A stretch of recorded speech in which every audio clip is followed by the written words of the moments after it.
The thought had made him extremely uncomfortable. Like it or not, though, they were now officially partners. For the first time transformation, however, it hadn't been perfect, as though it was Usagi's body, and the voice that Claire and Luna saw, Leon's own personality bled through disguise, revealing who is now currently under control. He attempted to adjust controlling Usagi's body by walking towards the memory. He slowly began to morph back into himself, the fusion failing due to poor connection between them, until he was willing to accept her. Their bond was fragile at best. He pushed through the thought at the back of his mind. All with the while was going on in the city. He had already been there since he arrived a few hours ago. There were plenty of more important things to worry about than the apparent fusion of souls, like staying alive. Usagi's blunt choice would have proved fruitless if he died before managing to escape the zombified city of the dead. Well, it looks like we have work to do if we're going to be synced together. But you're right, we need to work on getting out of this death trap before we become zombie chow ourselves. Usagi nodded in agreement, sounding serious for once. Right, but first, Claire, we should get any gear together if we were to stand a chance to escape. Ray agreed. I really don't give a damn what either of you think. I don't practically think this fondly of those averted my free will to serve their own interests, regardless of those interests might be, Leon fumed. His voice was low and menacing, making Usagi wince. Right now, I don't need any distractions. I need to focus on staying alive, he added, entering the armory and pulling open the lockers in the hopes of finding anything useful.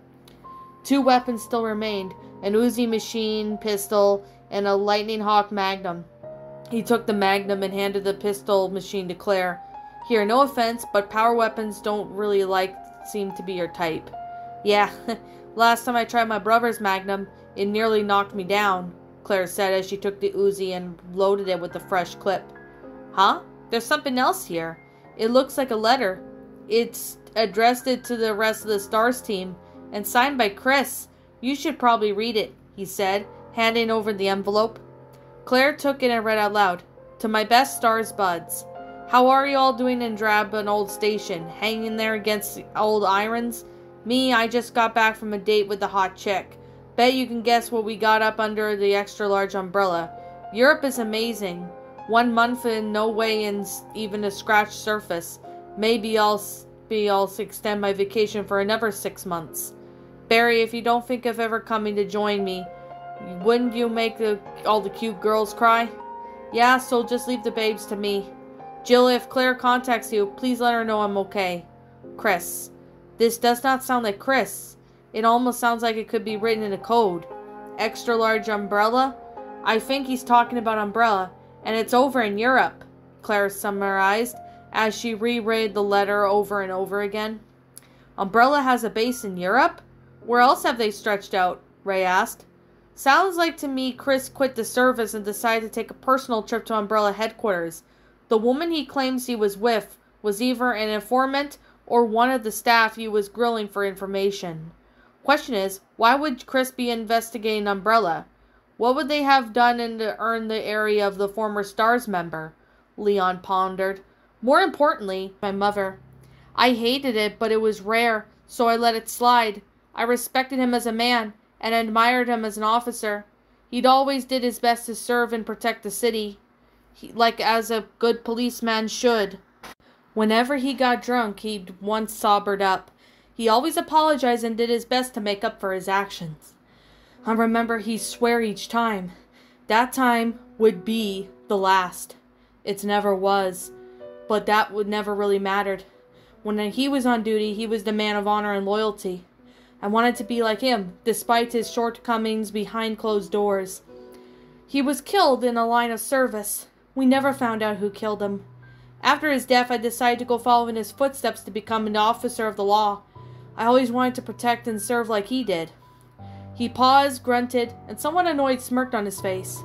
Ironic, really. Somehow I managed to get myself involved in this shit on my first day of the force. It's been so much being a daddy's boy. Usagi frowned and a hand came down upon his shoulder. I am truly sorry, Leon. I know this isn't what you wanted on your first day. I just hope that I could be some of help. I truly want to help you if you'll allow me.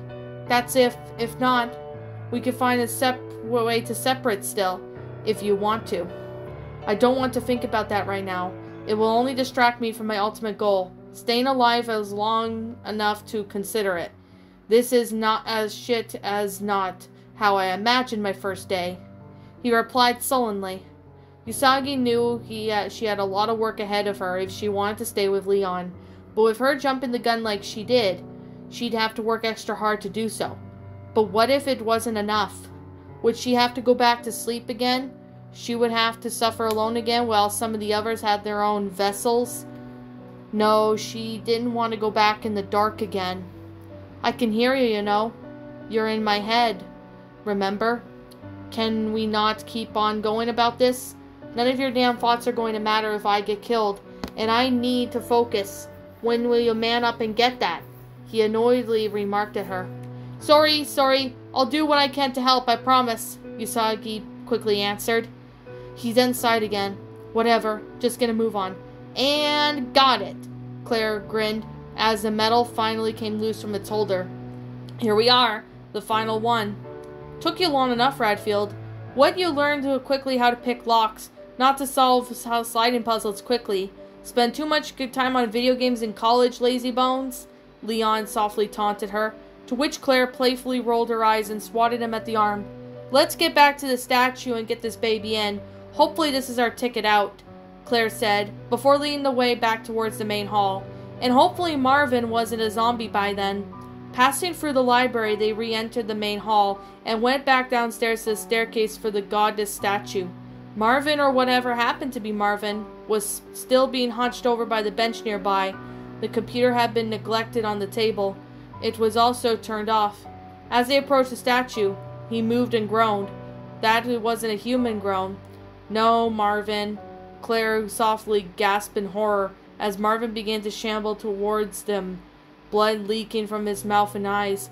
His skin had gone to almost coal black with the tinges of sickly blue. Marvin was no more. Ah, damn it, Lieutenant. Leon frowned and cursed before raising his handgun, knowing what he had to do, both as an officer and for Marvin's own good. He put 2 bullets into the zombified cop's brain, dropping the corpse to the floor with a sickening clash. Leon walked over to the body and knelt beside it, hanging his head. I'll stop this, Lieutenant. I promise. Ray? Claire whispered as her left hand began to burn once more, just to be sure he didn't come back, as much as she didn't want to do it. But Leon stood up and pushed her hand back, shaking his head. I'll make sure, he said, before pointing his gun down and emptying a couple more bullets to the fallen officer's head, execution style. I'm sorry, Marvin. Rest in peace, Lieutenant.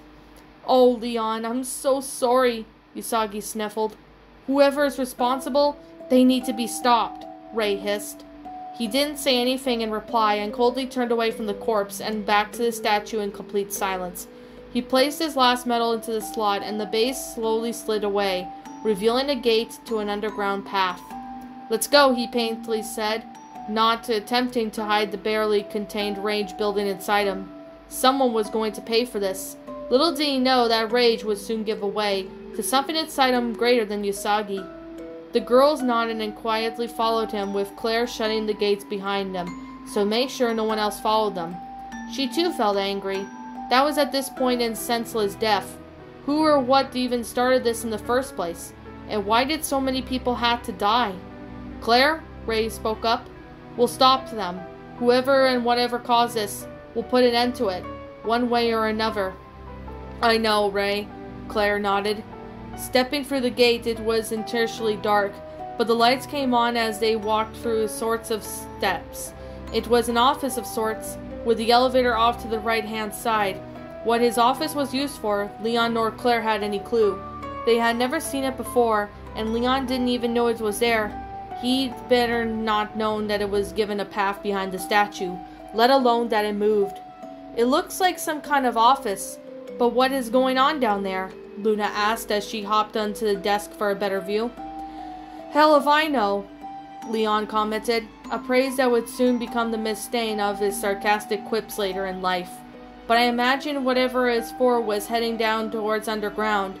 The station runs off its own power, as I was told by Chief Irons once. Perhaps there's some kind of power station below us, and this office was used in person of charge of maintaining it. Possibly. Let's head deeper. Maybe we'll get more answers. Claire nodded to him as Luna hopped back down to the floor and trotting behind Leon. Elevator's a bit small. Might be a tight fit for both of us inside. I'm saying you're fat or anything, but, he simply sheepishly said, rubbing the back of his head.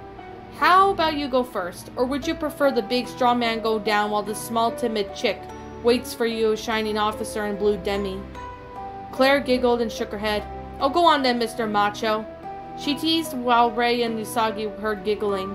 As you wish, princess, he taunted, pressing the button and going down before Claire could slap him in the reaction of his quip. About 3 seconds later had passed and the elevator stopped at the top of the set steps going down in a few square shape. A hallway branched off to the second flight, and there was a landing past the third. He couldn't see the further than due to the darkness. Even with his flashlight, still couldn't penetrate it. It's safe, you can come down, he called up to Claire, wondering if she could hear him through the elevator shaft above him. Another 3 seconds later, Claire and Luna had arrived. So far so good, she sighed in relief. Not saying anything else, Leon led her down the steps on the second flight. There were a hall of branches off, taking a look over the banister and the landing below. He could make a gate at the corner where it landed. Not that he knew, not that it mattered, as the gate was still bolted from the other side. In the opposite corner next to the steps was some kind of case with the Star's logo on it. It was locked by some kind of special device. It seemed to contain some weapon parts, although he couldn't make out where they were from or where he was standing. Hold up a sec. I see something down in the floor. I'm going to check it out, he said, holding up a hand to stop Claire. He went down further steps to the floor below and walked over the case upon the table. It had a glass front that was reinforced with a breakage, with a special lock, but he recognized the lock being similar to the badge that Barry had given him. He put the badge onto the lock, and as if there were a click from the case, allowing him to lift the glass lid. Sweet! And reinforced slide for my magnum, and it looks like a superior for Claire's machine pistol, too. Might be useful. Yo, Redfield, catch! He called up, tossing up a part to her. Claire snagged the part out of midair and found it on the barrels, rifling the Uzi. She unclipped it and collapsed the stock and pulled it back into place, allowing her to turn something off of a mini machine gun. Nice find, Leon. Anything else? She called back down to him as she descended the stairs with Luna. Hope not that I can— Whoa! He almost tripped up and looked down to see what he whacked with his shoe. A grenade rolled around the concrete floor. Ooh, come to Papa, he said with a grin, picking it up and clipping it to his belt. Where does this lead, I wonder? Luna asked, pointing out a catwalk ahead of him. I hear machinery. Perhaps Leon was right about the power station, Usagi suggested. Only one way to find out, Usagi. Let's keep going. If it isn't the power station, then there's the answer to one of our questions, Ray answered. They usually carried on down the tunnel. Frantic shuffling caught from their attention above, followed by whimpers what sounded like a child. After this, there were louder rumbles and the sounds of something heavy clanging against metal, somewhat of a faint growl or roar. What the hell was that? Leon thought out loud as they paused briefly, only to keep going when the sounds faded away. Around the corner, further down the tunnel, they did indeed come across what appeared to be a large power station, steam whistling from numerous large machines. A catwalk led around the bend to the control room, but the doorway was blocked by a fallen locker. Behind it, a child was cowering. She looked no more older than 12, right around the age Alana would be. She had the same short blonde hair, pulled up into a bun, and was wearing the type of schoolgirl outfit. Claire attempted to fit the locker, but it was way too heavy for her, so she knelt down to try to talk to the child, while Leon used his strength to push it back into place. Help, the girl whispered to Claire. It's okay. I'm here to help you. I'm Claire, and this is my friend Leon, and his cat Luna. It's all right. Don't be scared, Claire cooed to her. Need help, the young girl repeated, looking more frightened. Yeah, we're trying to help you. Here, take my hand, Claire whispered softly, then reached her hand out to her. No, you need help, the girl replied, pointed behind them. Claire turned, but Leon pushed her back into the control room. Having to move the locker, and not a moment too soon, a large mutated man suddenly appeared and grabbed him, slamming him against the catwalk. He did this repeatedly until the catwalk collapsed, causing the both of them to fall to the floor below. Leon groaned loudly as he held his shoulder in pain, but managed to get back to his feet rapidly as the mutant approached him, armed with a lead pipe. Leon! Claire and Luna were both heard hollering from above. Ah, shit. Not gonna be able to talk my way out of this one, he said to himself, reaching for the moment when he tried to get a feeling back into his arm. Claire, get Luna and the girl out of here. I'll try and deal with this guy. At least it'll give you a chance to escape. Go! Claire hesitantly nodded before scooping up Luna and taking the girl by the hand and hurrying out of sight. Meanwhile, the monstrous male was walking slowly towards Leon, lead pipe scraping against the metal grate floor, groaning with bloodlust. The huge eye on the shoulder constantly shifted about before locking the man before it. That's one ugly monster, the ugliest I've ever seen, Usagi wench. I was thinking more something else, beginning with M and ending with R. Leon spat, rolling his shoulder to keep the blood circulate. We can't let this thing get the girls, Usagi frantically urged the brooch from his belt, and once again shined, blinding the creature for a moment, making it stumble back and raise its arm to block the bright shine. So it doesn't like light. Good to know, Leon committed to his memory as he ran away while trying to formulate the plan in his head. Bullets aren't going to cut with this guy. Then he considered the grenade to his belt. That's a nice idea, let's try it, and do what I can to keep off balance. He unclipped and pulled the pin, but his first finger was on its trigger point, so as to not start the timer yet. He waited and bated breath for around the corner for the monster to get closer. It ambushed him from behind, grabbed him with its large arm, attempting to throw or crush him. Leon quickly raised his finger and the trigger off the system for the grenade and dropped it to its feet. It exploded, sent both the beasts railing, causing the both to drop him. Good timing. Use the crystal and brooch to blind him. Let's see if we can't drive him off, Usagi urged. Leon noticed the monster seeming to be protecting its giant eye. It roared in pain with fragments of the grenade stuck it, causing it to turn red. There must be a way to do more to damage it. Perhaps the bullets weaken the eye, he thought, taking the shotgun from his shoulder and aiming it at the giant eye, unloading the shell fired with the buckshot at it. The scattering fragments disoriented the creature, briefly stunning it. Taking his chance, the brush shined brighter and made his way towards the monster, stumbled backwards towards the railing. The monster swept blindly at Leon, but the swings had nothing in the air. Hurry, while I got blinded! Leon was about to shoot it again, with another voice enter his mind, a familiar and mature feminine voice. Use your powers. Huh? Who? Leon paused, looking around for the imitator of the voice, but then he heard it from his mind. Trust me, you can do it. I know you can. Before he could speak and asked who was talking to him, he felt warmth enter his hands. They glowed dimly in the poor lighting of the power station. Without really thinking, he raised a hand, and just like that, a word of power came to him, and he shouted, Ignites! Launching an explosive blast, that mutant monster, sending it flying to the railing, screaming down to the depths. His eyes were now glowing dimly at this point, with a faint blue hue.